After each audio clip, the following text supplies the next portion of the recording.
नमस्ते क्लास। आज हम सीखेंगे एक्सेल का चौथा फंक्शन जो कि है काउंट इफ फंक्शन। पिछली वीडियो में हमने पढ़ा था काउंट इफ फंक्शन। इसमें हमने पढ़ा था जब हमें डाटा में से सेलेक्टेड सेल्स को काउंट करना होता है तब हम काउंट इफ फंक्शन का यूज करते हैं।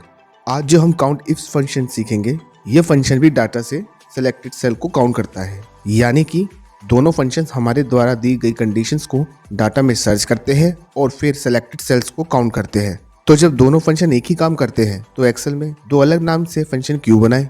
कुछ तो दोनों में अंतर होगा। जी हाँ दोस्तों, काउंट इफ फंक्शन से हम केवल एक कंडीशन को काउंट करा सकते हैं, मगर काउंट इफ फंक्शन से हम मल्टीपल कंडीशंस को काउंट कर सकते हैं। जैसे कल हमने जो क्लास करी थी उसमें हम 15 साल वाली गर्ल्स को काउंट करना चाहते थे, तो हमने दो अलग अलग सेल में काउंट इफ फंक्शन को लगाया था। क्योंकि काउंट इफ फंक्शन में कंडीशन डालने के लिए एक ही क्राइटेरिया मिलता है, इसलिए हमको अलग अलग जगह फंक्शन लगाना पड़ा। मगर काउंट इफ फंक्शन में ऐसा नहीं है। काउंट इफ फंक्शन में मल्टीपल कंडीशन को एक ही सेल में काउंट कर सकते हैं। तो पहले काउंट इफ फंक्शन का सिंटैक्स देख लेते हैं, फिर एग्जांपल के साथ काउंट इफ फंक्शन को सीखेंगे। किसी भी फंक्शन को रन करने के लिए फंक्शन की कुछ डिमांड्स होती है।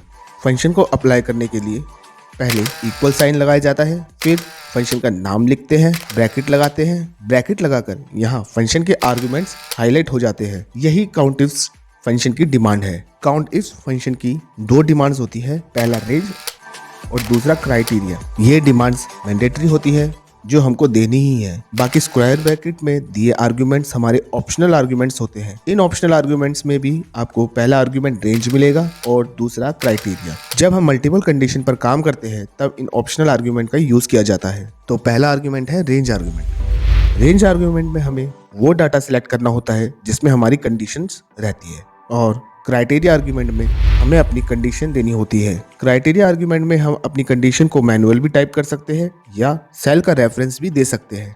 सेल रेफरेंस क्या होता है? जब हम किसी सेल एड्रेस को फंक्शन में यूज करते हैं तब वो सेल एड्रेस उस फंक्शन के लिए सेल रेफरेंस बन जाता है। सेल रेफरेंस आपका रेंज भी हो सकता है और सिंगल सेल भी। तो बढ़ते हैं अपने एग्जाम्पल की ओर। जैसे हमारे पास एक डाटा है जिसमें एक क्लास के स्टूडेंट्स दिए हैं और इस क्लास में बॉयज एंड गर्ल्स दोनों हैं। अब जब इन स्टूडेंट्स की काउंटिंग करते हैं तो टोटल 20 स्टूडेंट्स काउंट्स होते हैं, मगर हम पूरी क्लास का टोटल करने की जगह सिर्फ ये जानना चाहते हैं कि क्लास में टोटल गर्ल्स ऐसी कितनी हैं जिनकी एज 15 साल से नीचे है। तो यहाँ हमारी दो कंडीशन हो गई। पहली, बॉयज एंड गर्ल्स में से हम गर्ल को काउंट करना चाहते हैं, और दूसरी कंडीशन हमारी ये है कि गर्ल्स भी केवल वो वाली काउंट हो जो 15 साल से नीचे है।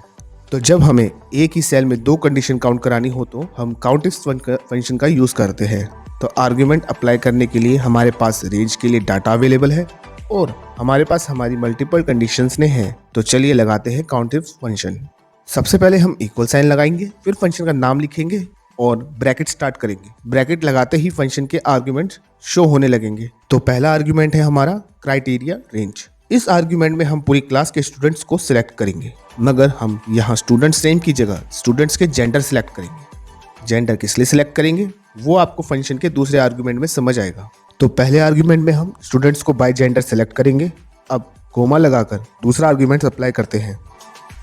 दूसरा आर्गुमेंट है हमारा क्राइटेरिया आर्गुमेंट। इस आर्गुमेंट में हमें अपनी कंडीशंस देनी होती है। जैसे हम यहाँ ये जानना चाहते हैं कि क्लास में टोटल गर्ल्स कितनी है जिनकी उम्र 15 साल से नीचे है। तो गर्ल और एज हमारी हो गई कंडीशन। दोस्तों बस ये ध्यान रहे, जो कंडीशन आप यहाँ देंगे वो कंडीशन आपके डाटा में होनी चाहिए, सेम स्पेलिंग के साथ। हाँ तो चलिए देते हैं अपनी कंडीशंस।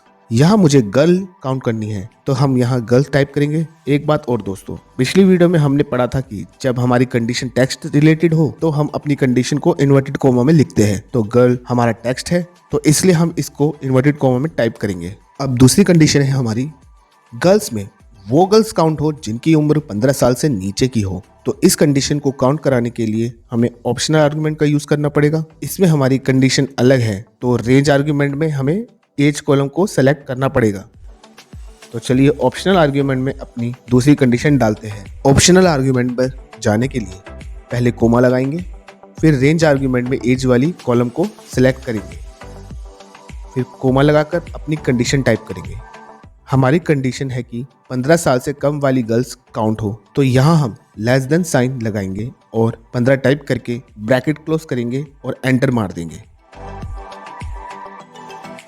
मगर ये क्या, यहाँ तो एरर मैसेज आ रहा है। तो चलिए अपने फॉर्मूले वाले सेल पर F2 प्रेस करके फॉर्मूला चेक करते हैं।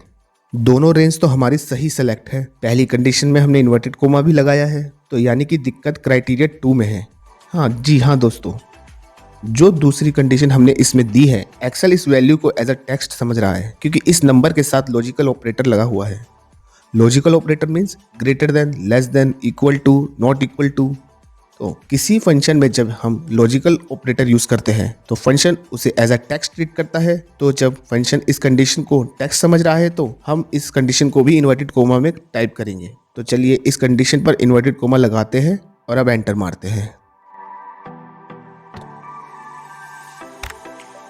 तो देखिए दोस्तों, यहाँ हमारा 3 आंसर आया है, यानी कि इस क्लास में टोटल 3 गर्ल्स है जो 15 साल से कम की है। अब ऐसे ही हमें 15 साल की लड़कियों को काउंट करना है, तो हम सेकंड क्राइटेरिया वाली कंडीशन में लेस देन हटाकर 15 टाइप कर देंगे। 15 के साथ हमने कोई लॉजिकल ऑपरेटर नहीं लगाना है, तो यहाँ इन्वर्टेड कोमा लगाने की जरूरत नहीं है, क्योंकि नंबर में इन्वर्टेड कोमा नहीं लगाते।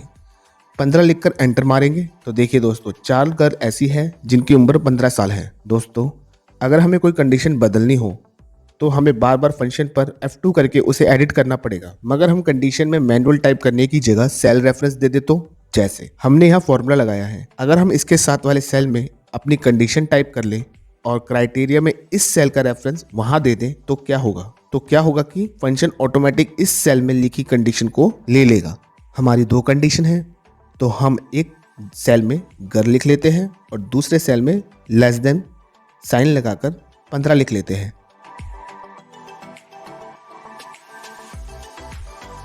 अब अपनी कंडीशन जहां हमने मैनुअल टाइप किया है वहां ये सेल एड्रेस दे देते हैं। तो क्राइटेरिया 1 में गर्ल वाला सेल सेलेक्ट करेंगे और क्राइटेरिया 2 में एज वाले नंबर को सेलेक्ट करेंगे।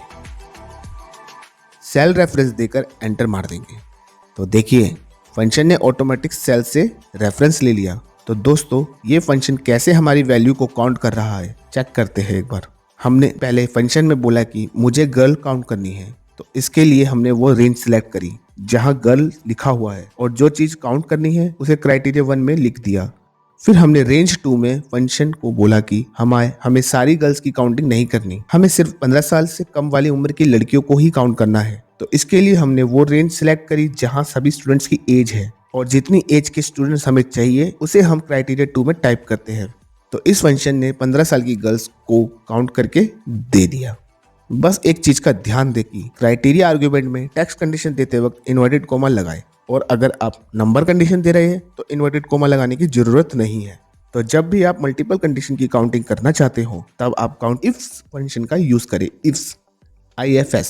तो आशा करता हूँ काउंट इफ फंक्शन का यूज मैं आपको अच्छे से समझा पाया हूँ। एक्सेल के और भी फंक्शन को डिटेल में सीखने के लिए चैनल को सब्सक्राइब करें और वीडियो अच्छी लगी हो तो वीडियो को लाइक और शेयर जरूर करें। आज के लिए इतना ही, मिलते हैं नेक्स्ट वीडियो में एक्सेल के एक नए फंक्शन के साथ। तब तक के लिए नमस्ते क्लास।